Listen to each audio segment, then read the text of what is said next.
Hello friends, I am Kirti and welcome to my channel. इस video में हम देखेंगे कि ये जो सुशांत केस में ड्रग एंगल आ गया है। एनसीबी जांच कर रही है, एक एक करके सभी हीरोइन का नाम आ रहा है। तो हमें इससे कोई लेना देना नहीं है हीरोइन से, लेकिन जो ये हीरोइन है वो हीरोइन गांजा चरस ये सब लेती हैं या नहीं है, तो इनसे रिलेटेड जो एक्ट है ड्रग एक्ट, उसमें क्या प्रावधान किए गए हैं, उसमें किसको कितनी मात्रा लेने पर कितनी सजा हो सकती है, क्या इनको ये जो अभी दीपिका पादुकोण का और सबका ये हीरोइंस का नाम आया है, तो इन लोगों को क्या क्या सजा हो सकती है, उसके क्या प्रावधान किए गए हैं, वो हम इस वीडियो में देखेंगे।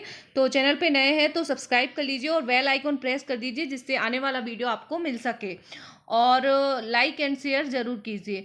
ड्रग्स की जैसे गांजा है, तो गांजा 1 किलो से कम बरामद हो तो छोटी मात्रा है, 1 किलो से 20 किलो के बीच इंटरमीडिएट मात्रा मानी जाएगी, और दोनों जमानती अपराध हैं, मतलब जमानत मिल जाती है। ठीक है, अगर 1 किलो से कम बरामद होता है और 1 से 20 किलो के, लेकिन 20 के ऊपर है तो यह व्यावसायिक मात्रा मानी जाती है और ये गैर जमानती है, तो ये ध्यान रखेंगे।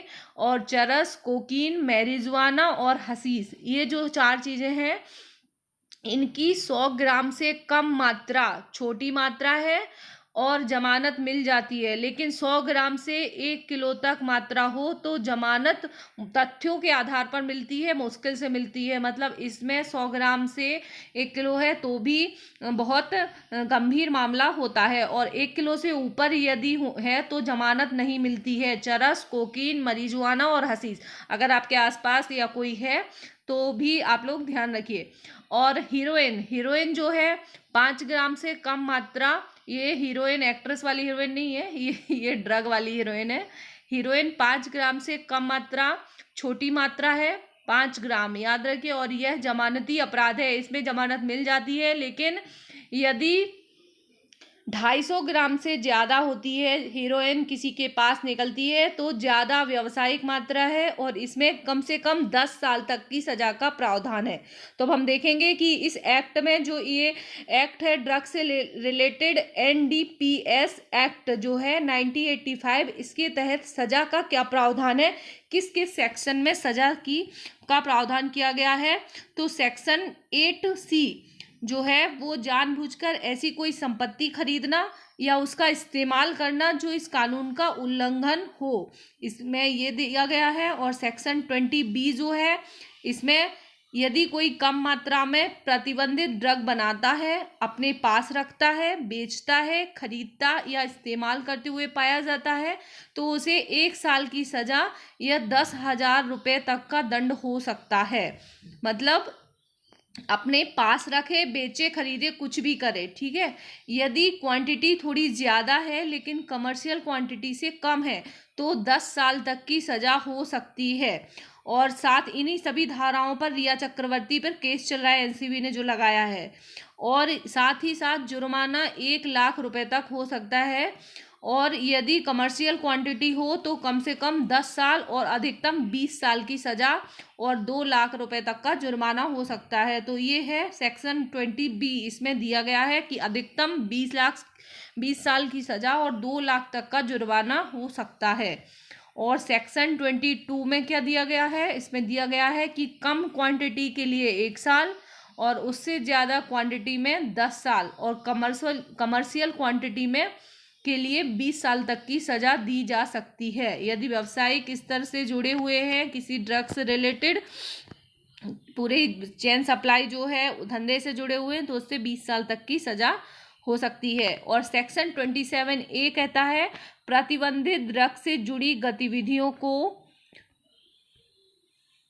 बढ़ावा देने, जो प्रतिबंधित ड्रग हैं उनसे जुड़ी गतिविधियों को बढ़ावा देने या इसमें मदद करने के लिए कम से कम 10 साल की और अधिकतम 20 साल की सज़ा का प्रावधान है। कोर्ट चाहे तो 2 लाख रुपए से ज़्यादा का जुर्माना भी वसूल सकता है, ये प्रावधान किए गए हैं। यदि इनमें मदद करने के लिए उनको बढ़ावा देने या मदद भी करता है कोई तो भी। और सेक्शन 28 बोलता है अपराध करने की कोशिश के लिए भी दंडित किया जाएगा। कोई अपराध नहीं करता है लेकिन उसकी कोशिश करता है तो उसको भी दंडित किया जाएगा। सेक्शन 29 में दिया गया है, आपराधिक साजिश रचने और किसी को ड्रग लेने के लिए उकसाने के दोष में भी सजा का प्रावधान है। यदि आप किसी को उकसाते हो, भले ही आप नहीं लेते हैं लेकिन आपके उकसाने से कोई और लेता है, तो भी आप दोषी पाए जाएंगे। तो ये प्रावधान किए गए हैं। अब है अभी जो एक्ट्रेस पे ये जो दीपिका पादुकोण का मामला सामने आया है, यदि ये साबित हुआ कि एक्ट्रेस ने ड्रग ली थी तो क्या उन्हें सजा होगी? तो निगम के मुताबिक एक वकील है जिन्होंने बोला है कि यदि जांच में यह साबित हो जाए कि ये सभी एक्ट्रेस ड्रग्स सिंडिकेट का हिस्सा है तो सज़ा ज़रूर मिलेगी। ये जो है सभी ड्रग सिंडिकेट का हिस्सा है तो सज़ा ज़रूर मिलेगी। यह मादक पदार्थों की मात्रा के आधार पर तय होगा, लेकिन यदि उन पर सिर्फ ड्रग्स लेने का आरोप साबित होता है और यह बात कोर्ट में कबूल कर लेती हैं, वो लोग ये मान लेती हैं कि हाँ हमने ड्रग ली है, तो कोर्ट उन्हें माफ़ीनामे पर छोड़ सकती है। उन्हें यह भी वादा करना होगा कि वे आगे कभी ड्रग नहीं लेंगी। इसके पहले 2012 में फरदीन खान भी इसी आधार पर कोर्ट से माफ़ी ले चुके हैं। तो ये अभी जो इन लोगों के ऊपर अब जांच होगी तो उनको अपनी मानना होगा कि हमने ड्रग ली है। यदि नहीं मानती हैं तो फिर उनको प्रूफ करना होगा कि हमने नहीं ली है। क्या बॉलीवुड सेलेब्स को माफ़ी मिल जाएगी? अब बात उठता है कि यह इस बात पर निर्भर करेगा कि उन पर क्या आरोप लगते हैं।